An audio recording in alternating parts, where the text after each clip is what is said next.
So yeah, today's webinar is all about just kind of some insider tips about Rome. As you maybe think about planning for the Jubilee, you're thinking maybe about taking a group, or maybe you're just thinking about going to the Jubilee yourself. This is all, this will be just helpful information for anybody looking to go to Rome. So in today's agenda, we are going to be doing some opening prayers, some introductions, and then we'll be looking at why Rome. So why would you even want to go to Rome? I think that's an important question to tackle. What does Rome have to offer us, and why as Christians would we want to go there? We'll be looking at some Jubilee highlights. Jenna was actually just in Rome and has been seeing what Rome has to offer, what Rome has been doing to prepare for the Jubilee. We'll also have some exclusive Rome tips for you. If whether you're going with us or you're just interested in going to Rome, we love to share our knowledge of the eternal city. And then of course, we'll have time for question and answers. And we'll have some next steps for those of you who might be interested in either working with us or just going to the Jubilee. So I'm going to go ahead and start us with prayer. This is actually the official prayer of the Jubilee.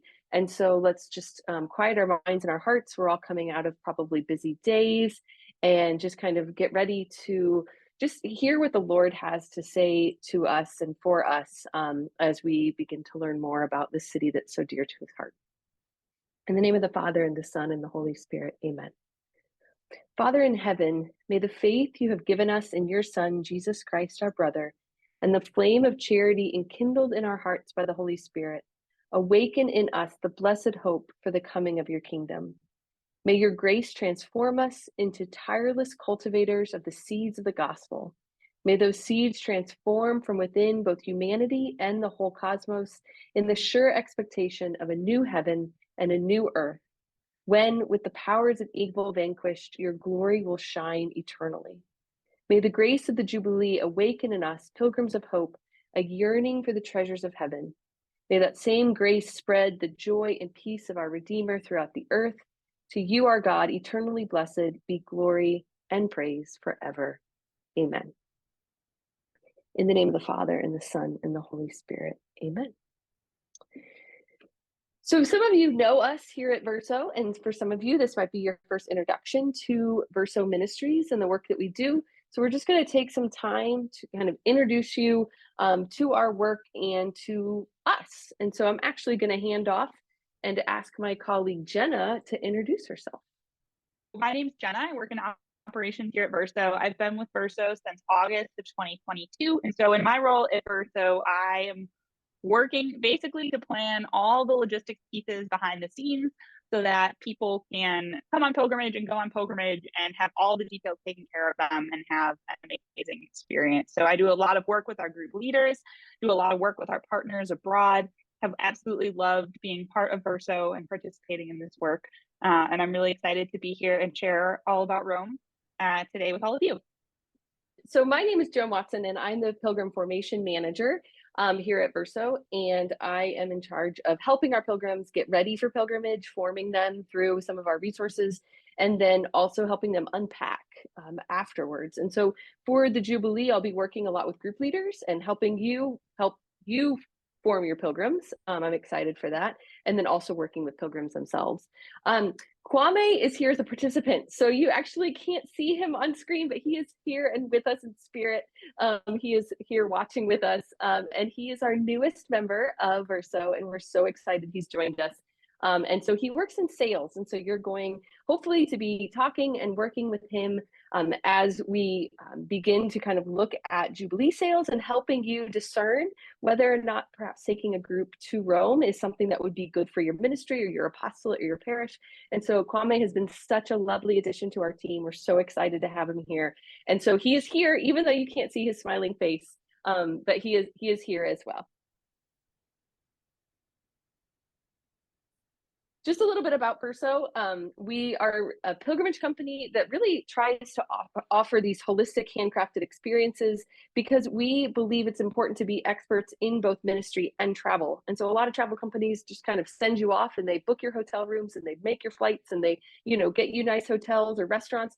But we want to actually walk with you in pilgrimage. And so we believe this really is a ministry and really is a work of ministry. And so we're very excited to be looking at this Jubilee and figuring out how can this be part of your own walk with Jesus. So before we look at what Rome is doing for the Jubilee specifically, I think it's important to kind of ask why Rome. You've all decided to come to this webinar to find out more about Rome. Maybe some of you have been there, maybe some of you haven't.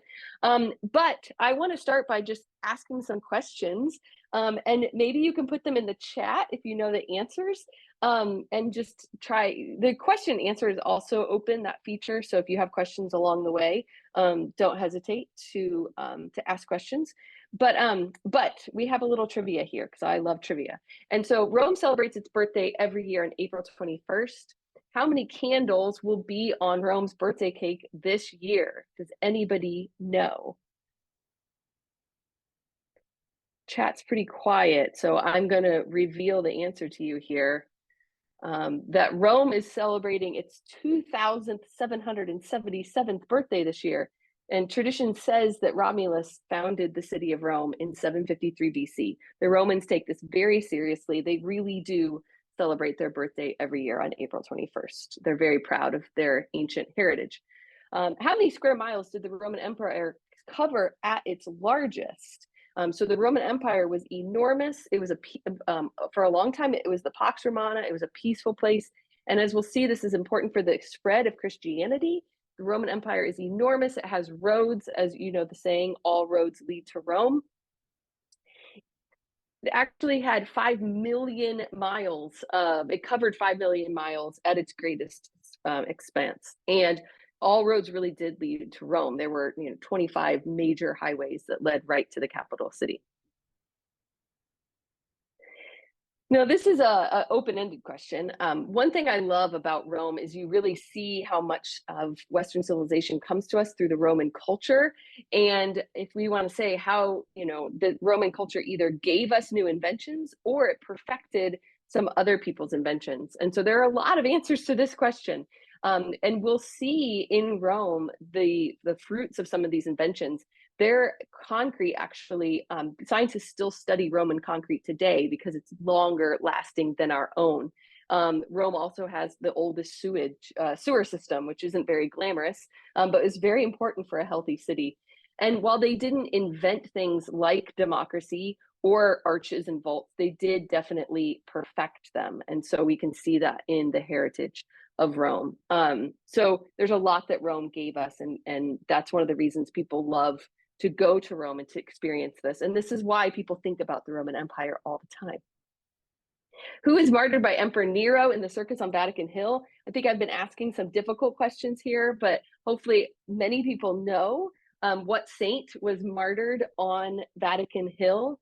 And that, of course, would be St. Peter. And this is really why we go to Rome. So today, St. Peter's Basilica obviously stands on what the hill that we would call the Vaticano. That was the ancient name for this hill, and it's not so much a hill anymore. And that's because Emperor Constantine actually shaved the top of the hill off so that he could build a church over the tomb of St. Peter. And so you have here, obviously, the beautiful Basilica of St. Peter's, the largest basilica in the world. But when Peter was martyred, he was martyred on the edge of the hill in a circus. And when his followers took his body then and buried it in a nearby cemetery. This is all very important to us as Christians to understand where the root of our faith is. Obviously, we have the Holy Land. We love going to the Holy Land. We walk in the footsteps of Christ in the Holy Land. But Peter comes to Rome. Why does he come to Rome? But because Christ sends him to the ends of the earth. In Acts of the Apostles, we see him sending his apostles out to take the gospel to the ends of the earth. And if you wanted to take the gospel to the ends of the earth, you took it here to Rome because of those Roman roads, because of that common language that Rome had, because of the technology Rome had. When you took something to Rome, it would go out, it would spread. So Peter and Paul both come here to Rome, and that's why we go to Rome. Rome reminds us that the church exists in order to evangelize, in order to go out. And so Peter came here to Rome. He was martyred around 67, again, in this circus. And then Constantine, after making Christianity legal, builds the first basilica over the tomb of St. Peter. To do so, he has to destroy the cemetery that's here on the edge of the circus. And he actually has to shave off the top of the hill, Vatican Hill, filling in the rest of the hill so that it would be flat. And he builds the first basilica there. This was a massive undertaking. It's not something he would have done lightly. It was actually against the law to disrupt a active cemetery. He's the emperor. He can do whatever he wants. But that passion, that expense, that seriousness about building the church right here shows us that he was building it over something that mattered, and it was that ancient tomb of St. Peter. So in 1506, they kind of tear down the dismantled, decrepit old St. Peter's Basilica and begin building the present basilica. So why do we go to Rome? Because it's been a pilgrimage site since day one. Rome reminds us that the church exists in order to evangelize. Peter and Paul went there, and now we go there to pray at the tombs of Peter and Paul. The first Jubilee year was in 1300, and it was centered around prayer here at this very spot at the tomb of St. Peter. I'm going to hand it off to Jenna now to talk about a little about the Jubilee, what it is, and what Rome is doing for the Jubilee. All right, so this is by no means a expansive, very detailed history of the Jubilee, and quite honestly, Joan would know more about all of the finer details of that as our resident church history expert. However, just to give you a crash course, as we're thinking about the Jubilee year, like what actually is this? Why are we doing this? What is the history here? Like, what is a Jubilee? So the first Christian Jubilee was held in the year 1300, as Joan referred to on the last slide. The idea of a Jubilee was actually rooted in the idea of Old Testament Jubilee. So this is something that has been around in scripture, around in our tradition for many, many, many years. However, in 1300, Pope Boniface called the first Christian Jubilee, and what that was it was from the laity in Europe going on pilgrimage to Rome, who wanted to go and be with the saints, to be with the heart of the church. So Jubilee years are held every 25 years, and they are years of celebration. They're years rooted in pilgrimage to Rome. The asterisk there is that there have been a lot of times when there have been reasons not to have a Jubilee year, such as war, or no pope, or Napoleon taking the pope as prisoner, et cetera, et cetera, et cetera. But by and large, 25 years, Jubilee year, pilgrimage to Rome. The Pope has the ability to call an extraordinary Jubilee at any time. So I think a lot of you might remember the extraordinary Jubilee in 2016 that Pope Francis called for the Year of Mercy.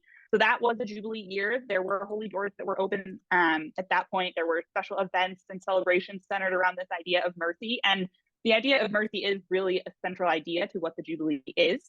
However, that was an extraordinary Jubilee rather than the standard ordinary Jubilees that are held 25 years. So that's what we have to look forward to next year. It's a year of celebration, a year centered on pilgrimage to Rome, to be with the saints, and to receive the graces that come from that. So some of the hallmarks of the Jubilee would be the Jubilee indulgence, which you have the opportunity to obtain by participating in the Jubilee and going on pilgrimage to Rome.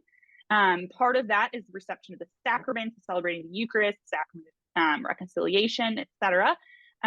Going on pilgrimage to tombs of the apostles, many of whom are buried in Rome. So specifically St. Peter and Paul, and several others are, but Peter and Paul have their tombs at two of the major basilicas, which we will talk about a little bit later. And then finally, there are holy doors at the four major basilicas in Rome that are only open during the Jubilee years. So this is a picture of one of those said holy doors. You can go and you can see them at any time in Rome. They're right there. You can walk right up to them. You can touch them, but they're closed. And they are only open during Jubilees. So there are people such as Joan who've been to St. Peter's Basilica hundreds of times, but have never had the chance to walk through a holy door. So that is something that during a Jubilee year, you get the chance to do and the opportunity to participate in that as part of the life of the church. So just as far as like what to expect thinking about Jubilee years in general, so you're going to be following in the footsteps of Jubilee pilgrims for the past 725 years, praying at the tombs of the apostles, receiving the sacraments, special graces around the Jubilee year. Pope Francis has the theme of the Jubilee year for next year is Pilgrims of Hope. And so the whole Jubilee is centered around this idea of the hope that we can gain through God's mercy and the hope that we have to bring to the world, especially a world stricken with poverty, with disease, with all sorts of terrible things, that we as Christians have the ability to be lights in that world. And that's very, very similar to how things were in 1300 in Europe when that first Jubilee started. It was in the midst of pandemic, in the midst of war. Those things still exist today, and we as Christians today are still called to live out our faith and to be beacons of the hope of Christ in the midst of all of that in our world. In addition, during the Jubilee year, and this was something that John Paul II started back in the year 2000, there are special Jubilee dates for particular groups. So there's the Jubilee of Catechists, there's Jubilee of Deacons, there's a Jubilee of pretty much you name it, they probably have a Jubilee. We have Jubilee of the Holy See, Jubilee of Sport, we have Jubilee of musical bands, Jubilee of, there's a couple others on here that are just kind of awesome. Jubilee of Migrants, Jubilee of Marian Spirituality, Jubilee of Choirs, all these different celebrations. I could read this whole list. You can see this list. We'll send out the slides and you'll have the link to this list. But as part of the Jubilee year, the Pope called these people to Rome as a way to be in community with each other, to hear and to gather in prayer together, and to celebrate what these people have to offer to the life of the church.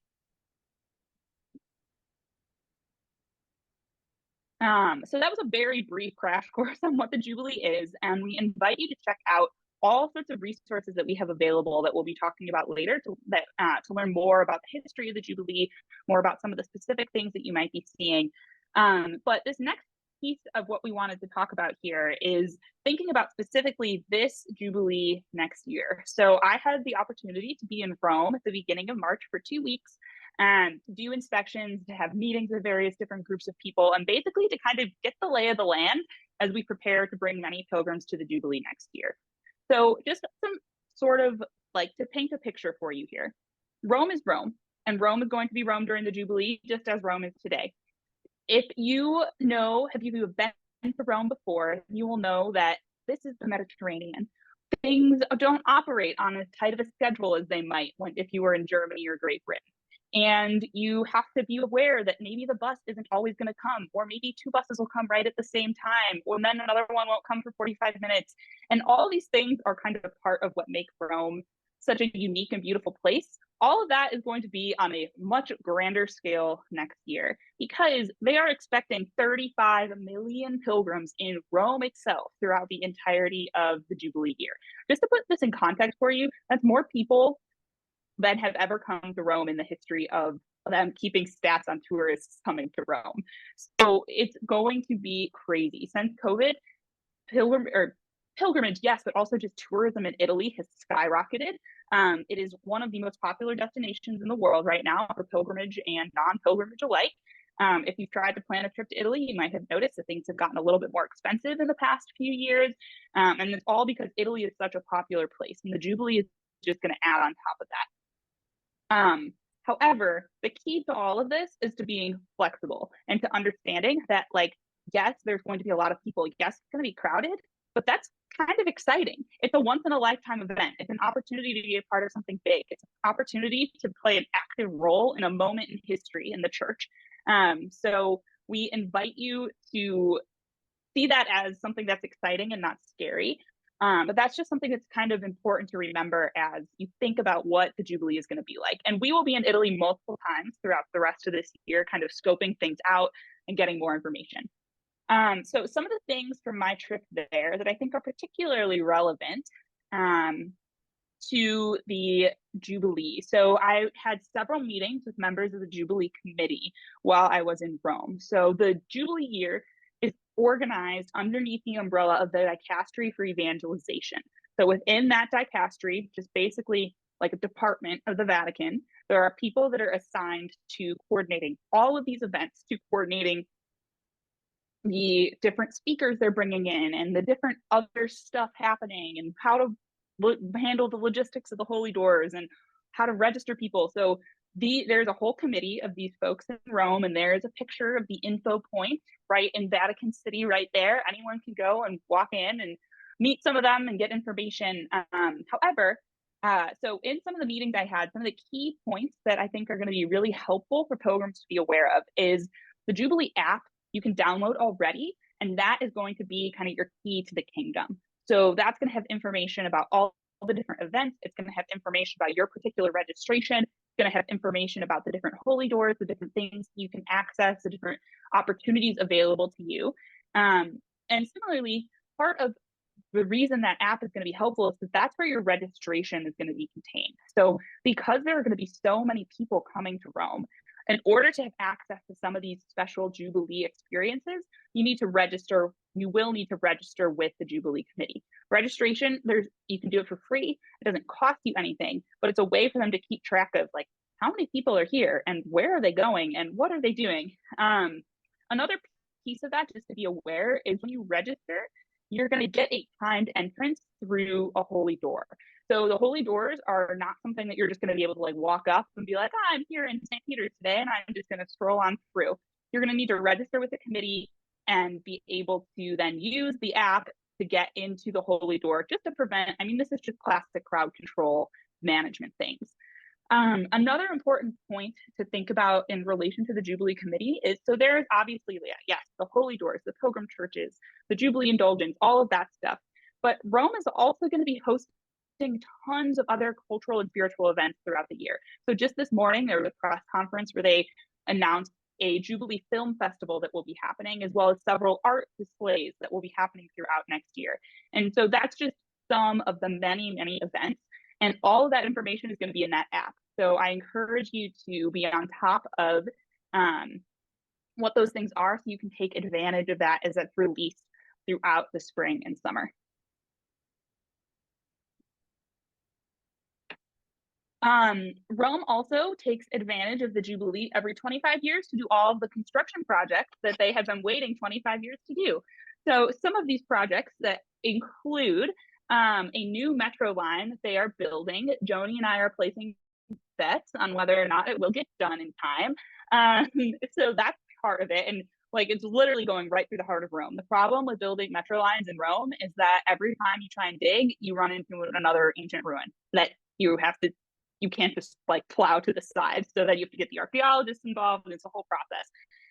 They're also doing a lot of work to take areas that have previously allowed like motor traffic and turn them into pedestrian only areas. So this picture in the corner here is right at the entrance to Vatican City, and they're taking that road and putting it underground to make that entirely pedestrian only. So you can't walk there right now, but the hope is that's going to get done.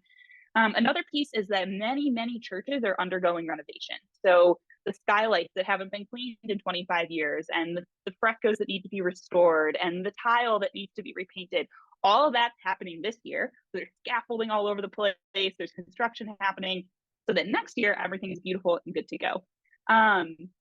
We hope that all of this will be done in time. Traditionally, Rome likes to do things very last minute, and then they somehow miraculously pull it off. And so if you go to Rome tomorrow and you walk around, you're gonna be like, there's no way. But if you go there next year, you'll be like, they did it. Those Italians can do whatever they set their minds to. So lots of things to look forward to there. Okay, so just some other things to be aware of related to Rome and getting around. So this is a map of Rome, literally a screenshot from Google Maps that shows the public transportation lines. So if you have traveled to Europe and you've been to London, or you've been to Berlin, or you've been to Madrid, these cities or Lisbon, these cities all have really far-reaching, sleek, modern metro systems, or the tubes if you're in London. That's not the case in Rome. The metro works, The metro is modern. The metro is clean. The metro does not go everywhere that you need it to go. So you'll see, looking at this map, that there's 2.5 lines, maybe hopefully 3 by next year, that kind of crisscross throughout the city. However, these, other than running kind of near-ish the Vatican, it's about, from the closest metro station near the Vatican, it's about a 15-minute walk to St. Peter's Square. They kind of go around the main areas where the rest of the sites are. So Joni, do you want to put your mouse kind of on where Center City is? Yeah, so the metro is not going to get you there. It'll get you near there, and then you'll have to walk. But that's just something to be aware of and something to keep in mind in thinking about navigating a city, especially when there are going to be so many crowds. So the best ways to get around, you have a few different options. So there are trains that run all throughout the Rome metro area, and those can be especially helpful to get from the airport to Center City. So you can take a cab with a flat rate of €50 if you want to do that, or you can take the train for €7, and it'll take you right from the airport right into the heart of the city and can probably get you pretty close to your hotel. That's a picture of the train right there in the corner. Another option for getting around is the metro. Like I said, really well run, but limited reach. So that's just something to keep in mind. When I was in Rome, I had a Metro Pass. I used the Metro Pass, but it was not the most common form of transportation that I used while I was there. There is a very expansive bus system in Rome, which is actually can be pretty helpful. And all those places that the metro doesn't go, the buses do. So you're able to, if you need to take a metro to a bus to get someplace, you can. However, buses in Rome are chaotic, and if you're going to do the bus, you have to be willing to embrace the bus. You have to be willing to be crammed in with all of the locals on their way to work. You have to be willing to wait a little bit longer than you might want to. You have to be willing to understand that maybe the bus actually isn't the fastest way to get there because the traffic is so bad that you're just going to be sitting there. Which is why a lot of times walking is going to be your best option. So that can be faster than the bus. It's more reliable than the bus. And you also get to explore and see a beautiful city. Rome is one of the best cities in the world to just walk and wander because you never know what crazy church or really cool ancient ruin or amazing gelato place is going to be just around the corner that you might run into on your walk. Thank you, Jenna. We just want to do a quick little highlight now of what it's impossible, I'll say, to talk about everything you need to see in Rome, but we can do highlights. And so I wanted to highlight the 7 pilgrim churches, which are the 7 traditional churches visited by pilgrims. Maybe you'll get to these on your Jubilee trip. Maybe you won't because it'll be crowded, and that's okay. I have to say I've been to Rome many times and haven't visited all 7 every trip. In fact, I think I've only visited all 7 on one trip, to be honest. But these are some highlights of some very important churches in Rome. There are over 900 churches in Rome.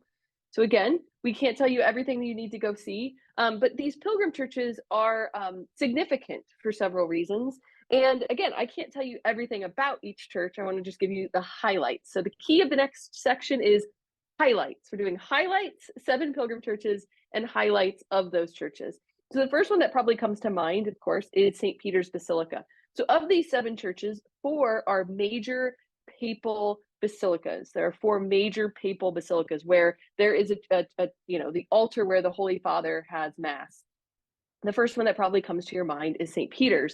It's the largest church in the world. It's been home to the popes since after the Avignon papacy. So we're talking about since the 1500s, the popes have lived here. So many of us associate St. Peter's with the Pope.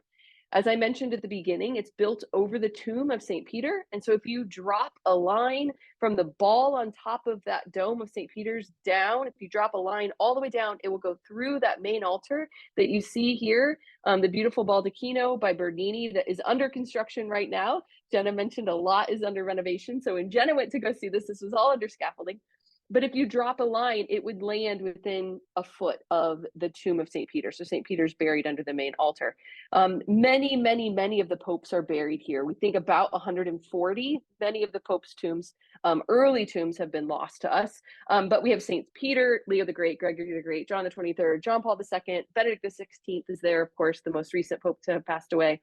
Many people don't realize that the apostles Simon and Jude are also buried in St. Peter's under the side altar. And there's just so much of St. Peter's, we can't even begin to talk about it. But another highlight, of course, for many pilgrims is the Pietà by Michelangelo that was actually in the older basilica and then was saved and put in this new basilica. Only in Rome are things that are 500 years old considered new. The other kind of major papal basilica that people will visit during this time is St. Paul outside the walls, because Peter and Paul were the apostles to Rome, and these are kind of the two major churches that are the tombs that are prayed at during the Jubilee. So St. Paul is called St. Paul outside the walls because it is indeed outside the walls of Rome. Paul was martyred outside the walls, as was Peter, but he was martyred outside the walls, and he was given the dignity of being beheaded because he was a Roman citizen. So he was not crucified as Peter was. He was beheaded, and then a Roman noblewoman took his body and buried him here on the side of the road in a cemetery on the side of the ancient road Ostiense. And this church is now built over that spot. So one of the oldest churches. It actually looks like one of the oldest as well. It has a very ancient Roman look that some of the other basilicas lack because they've been renovated and redecorated in the Baroque era. This one actually looks the oldest. This is what the original St. Peter's would have looked like with this atrium. Although it has been rebuilt, the recent. So in a sense, the newest of all of these. It was rebuilt after it burned down in 1823. Of course, it's known for the tomb of St. Paul. It's also known as the church that has the mosaics of the Holy Fathers. All the popes back from Peter circle the nave of the church. And so it's famous for this idea, actually, that there's only a few more spots left. And when those spots are taken, the end of the world will come. Now, that's, of course, ridiculous. And don't worry, there's like 8 more spots, so we're okay. It's also home to the crucifix that spoke to St. Bridget of Sweden. So this is actually one of my favorite places to go because it's generally much quieter than many of the other churches because it is outside the walls. It's a little farther away. It is right on a metro stop, though, so it's very convenient in that way. St. Mary Major is another one of the major basilicas. I love this painting because it's from the 1800s, but Mary Major still looks exactly like it does in this painting.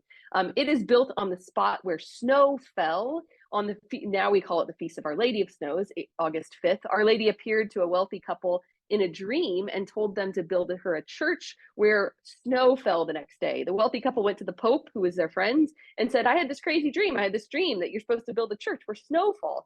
If you've ever been to Rome in August, snow does not fall in Rome in August. It is very, very, very, very hot in August. But lo and behold, snow fell on August 5th, 352, and they built this beautiful church, the oldest, biggest church dedicated to Our Lady. It's dedicated to Our Lady, Mother of God, shortly after she was declared such by the Council of Ephesus. And this basilica is known because it has the relics of the manger under the high altar. So it's a very, it's a beautiful place to go pray, and it's a very Marian, and I think it's the most feminine of the 4 major basilicas.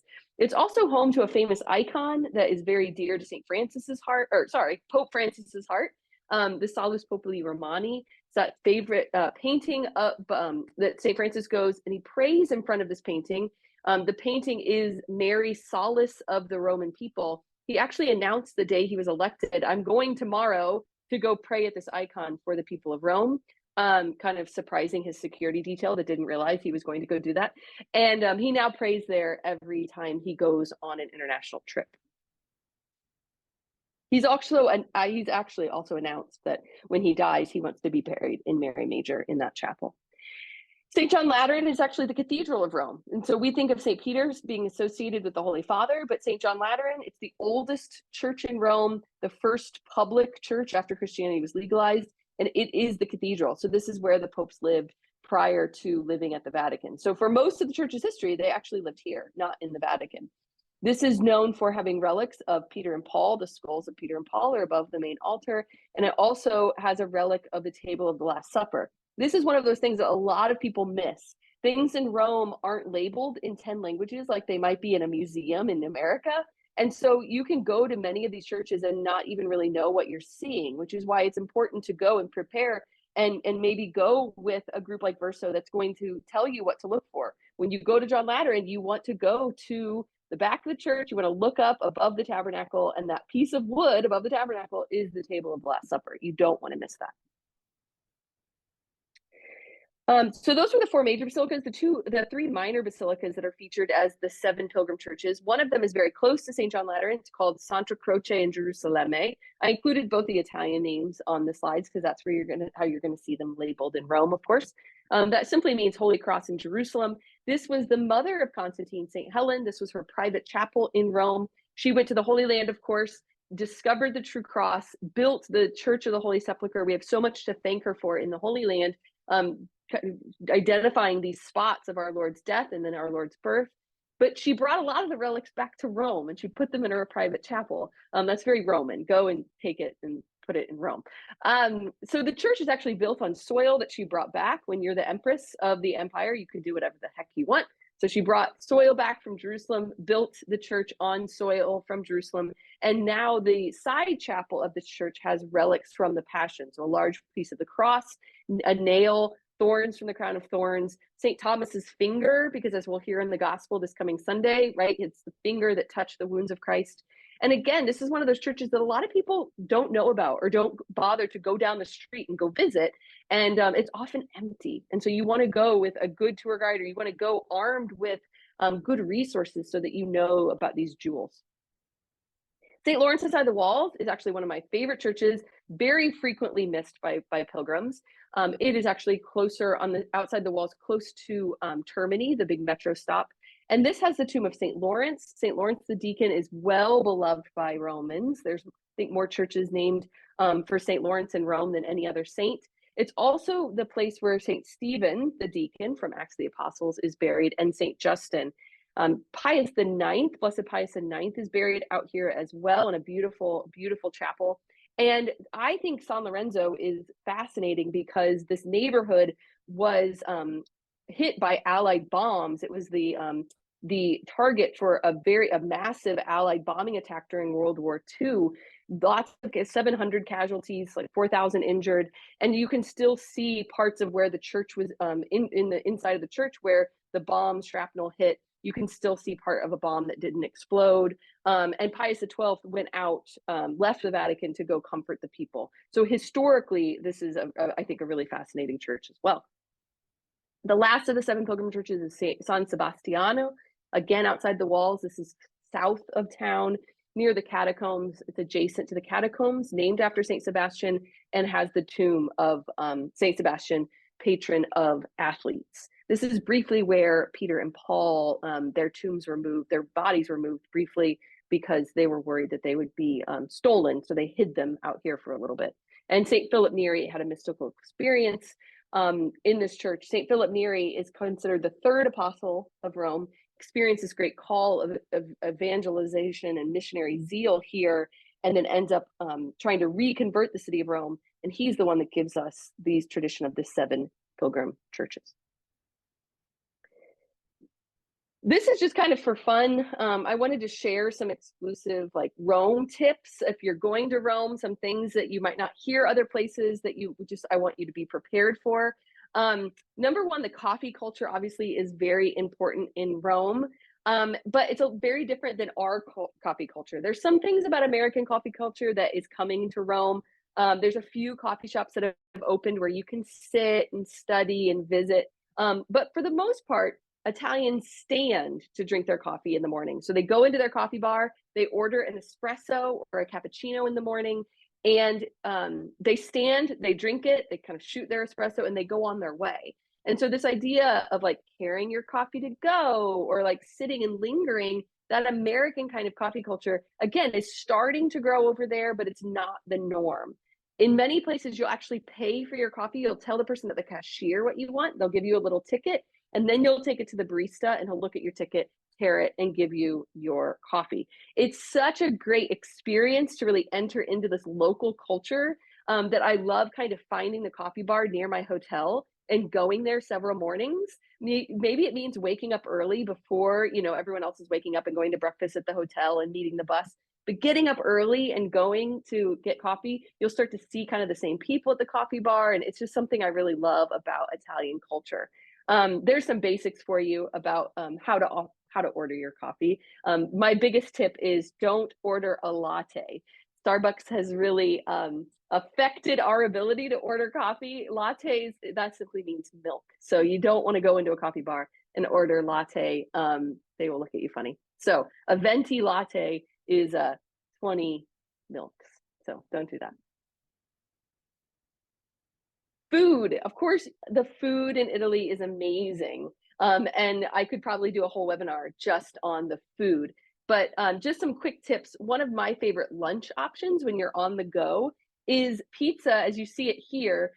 They call it like pizza a taglio, and it's pizza by the slice. And so you would go to a walk-up pizza bar and they would have a counter full of pizza that looks like this behind glass, and you indicate which kind you want, and the guy will cut a piece. Sometimes he uses scissors. He will cut a slice for you. You can have several different kinds because what he'll do is he'll wrap it up and weigh it, and you'll actually pay by the weight. Yes, those are French fries and hot dogs on that pizza. For some odd reason, that's a thing in Rome. French fries and hot dogs on pizza, I don't understand. But this is a great way to eat a quick and relatively inexpensive lunch and to try lots of new things. Like, why not try hot dogs and French fries on pizza? Dinner is late and relaxed. So it's a very European, as Jenna said, like, you know, this is a Mediterranean culture. It's relaxed. So you're going to be eating dinner later. A lot of restaurants won't even open until 7. So get your pizza slice for a mid-afternoon snack. And you have your table for the night at dinner. There's no need to rush. They're not turning over tables. You actually usually have to ask for the bill. Il conto per favore. Italians don't really like it when you eat and walk. And I think part of this is that idea that food is supposed to be an experience, right? You're supposed to enjoy it. It's supposed to be taken in leisure. So everything but their espresso, right? Their espresso, shoot it back and go. But they don't really love it when you're taking like your pizza to go and you're walking around the streets. Now, that being said, they're used to tourists. They're used to this happening, but they do kind of have a different approach to eating, and they don't really love it when people are walking and eating, which is just kind of an Italianism. My biggest food tip is don't eat at any restaurant where a waiter is outside begging you to walk in. You will especially see this near tourist sites. You'll especially see it near St. Peter's. If there is a man waving a menu, if there's lots of signage in English, if there's lots of signage with pictures on it, just keep walking. You're better off going to a restaurant where there's 3 things on the menu and it's handwritten. You're better off going to a restaurant that actually looks like nothing. An Italian one time told me that Italians can only do one thing well at a time. So if a restaurant is super beautiful, the food probably stinks. And I love that. So don't be afraid to try a place that looks like a hole in the wall, but please don't go to any place where the guy is waving at you trying to get you to eat his food. There's a reason he's outside. I would recommend trying the 4 Roman pastas. These are classic Roman dishes that Romans have been eating for a very long time. And so those are the 4 classic Roman pastas. They're very simple.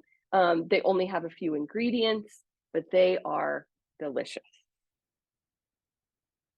One of my favorite tips about Rome is that you don't have to buy a bottled water. I usually buy a bottle my very first day at a supermarket and keep that little plastic bottle the rest of the trip, because the water that flows out of the water fountains in Rome on the street is drinkable. Thank you, Roman aqueducts. That fountain looks beautiful. It's right outside St. Peter's Square. It's the Papal Tiara fountain. But as you can see, the water pouring out of it is not just for decoration. That water is perfectly potable.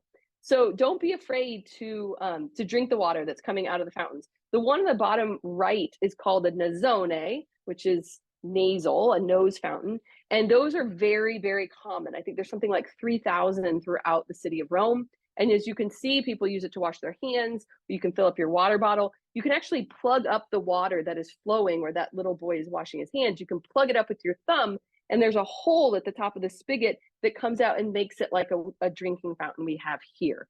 And so that's kind of the classic Roman water fountain. They've actually started also instituting like high-tech water stations. There's one near the Colosseum where you can actually fill up your bottle with sparkling water and charge your phone.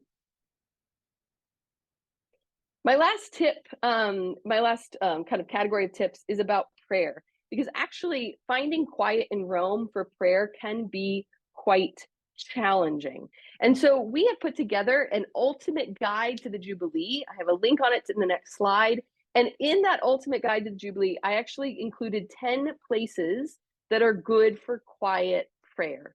I really recommend you seek out the Blessed Sacrament Chapel at the basilicas. They often have a separate chapel set aside for prayer with the tabernacle. And at St. Peter's, it's actually guarded. The guards keep people from going in there just to take pictures or to gawk. And when you try to go in there, they'll stop you and you can simply say, I'm going to pray, and they'll let you in. Prayer often looks different on pilgrimage. And I always warn people of that, you may have a prayer routine here, which is great. And I highly recommend having a prayer routine. But once you're on pilgrimage, everything changes. And that's not bad. You just have to be ready for it. So you might have less quiet time. You might have less time to yourself. You might be on the go. And so just be ready to adapt to that. It's not a bad thing. It's just your prayer needs to be flexible. And you might not have these incredible deep moments of prayer that you're expecting on pilgrimage, because your encounters with Christ might come in a conversation or in a very noisy mass that you weren't expecting, a huge papal mass. And so God likes to surprise us on pilgrimage, and just be ready for that. And don't have your expectations set that are going to be disappointed. I include this picture, Jenna just took it. I include this picture of one of my favorite hidden churches in Rome, San Lorenzo, which is right near the Vatican, but it's completely tucked away. And they often have times of adoration, which you see there. So it looks very ancient, it looks very old, and it's very quiet. As I mentioned, we put together an ultimate guide to the Jubilee. When we send these slides out, the link will be active and you can download it. And it includes all sorts of things about food, gelato, prayer, the Jubilee, everything you could want, even 10 things you should not do in Rome. And Jenna, I've done a lot of talking. Can I hand it off to you for the next steps? Yes, for sure. All right, so we are wrapping up the portion of the webinar where Joni and I do most of the talking. But as we're thinking about kind of where to go from here, we invite you to register for the upcoming webinars that we have. And in the follow-up email we send all of you, that information will be there. But we're going to have more information specifically about the Jubilee for young people. We're going to have more information about different Jubilees that are happening and all sorts of different things. And so we encourage you to register for those. Even if you can't make it, it's worth it to register, because we'll get you the link. There we go.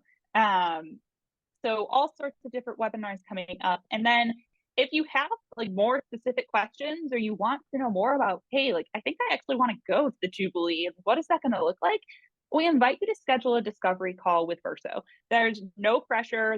It's a very, very low stakes environment, but it's basically just a chance to chat with someone on our team about the Jubilee, about what it could look like to travel, whether you go with Verso or you don't go with Verso. We want to talk to you. We want to share our expertise, and we want to help make your Jubilee pilgrimage a reality, whatever that looks like. So schedule a discovery call if you want to chat one-on-one with someone on our team. Just really briefly, so there are several Jubilee dates that we are kind of targeting and definitely bringing groups to, and they're right here. So we mentioned those kind of affinity groups, for lack of a better word, earlier. And so here are some. But if you got super fired up about the Jubilee for choirs and you want to go to that, talk to us. We'll make it happen. We're totally here to go to any and all Jubilees throughout next year. We're going to be in Rome a lot, and we'd be excited to have you along. But these are definitely Jubilees that Verso is definitely going to be there.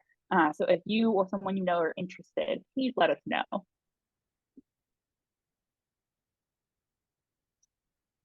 So if this, go ahead. No, I was just gonna say, we don't have any questions in the chat. So I don't know, Jenna, if you have any questions or what you were gonna say. I'm sorry for interrupting you. Oh, I was gonna say now is the time for people to ask questions of us. Because we've been doing most of the talking, but I haven't seen any questions. But is there anything that anyone would like us to touch on, or something you'd like to learn more about, or something you thought we were going to talk about we didn't? think we'll give everybody a little bit of time while we're waiting. If you do have some, please put them in the chat. We're happy to answer any questions. We don't want to cut this short without answering those. I will say that when we send this out, we do have some more resources. We actually just did an episode of our podcast on Rome and the importance of going to Rome and why you should go to Rome. And so this would be a really good episode to check out if you are on the fence about Rome. Carla has a question about providing local tour guides for large groups. Yes, is the answer. So especially for the Jubilee for young people is going to look a little different because it's kind of its own category of an event as far as exactly the logistics of what that will look like. But for everything but the Jubilee for young people, there are going to be local expert guides assigned to your group there to help facilitate your experience, both enrich your understanding of the history, but also the spirituality. So yes, we will be providing local guides. We also try to provide a lot of resources for you when you go. And so we'll be providing resources to help you during time, like your free time. We always provide a pilgrim booklet for any of our Verso trips. And so that booklet will also help you during your free time to know, well, where should I go? What am I doing? If I go to Piazza Navona, what the heck is Piazza Navona? So we always try to supplement any guides as well. And Anne has a question about extending your stay in Rome. Answer is yes, absolutely. That is definitely something that we even encourage you to do. There's so much to see in Rome and in other parts of Italy that extending your time there is definitely an option.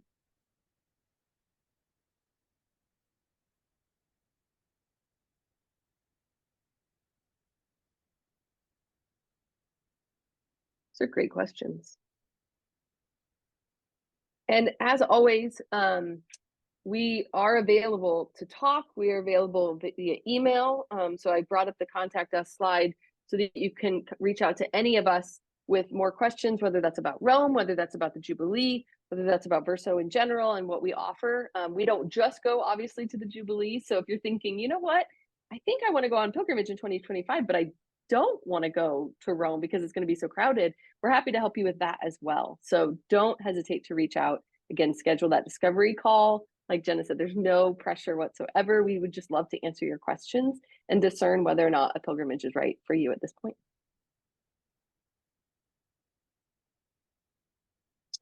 Anything you want to say as we wrap up, Jenna? Anything you want to add before we end? No, I don't think so. Just other than thank you so much for taking some time out of your afternoon. And hopefully this was helpful and not was full of information that you're going to find useful kind of as you move forward. And I will just also say that Joan is our resident Verso Rome expert. So what you heard in this webinar is only the tip of the iceberg of fun facts that we could provide about this amazing place. So if you want to know more, please don't hesitate to reach out. Yes, and everybody here knows that I love to talk about Rome. So nothing makes me happier than when someone calls with a Rome question or emails me. So I'm always happy to answer that. So.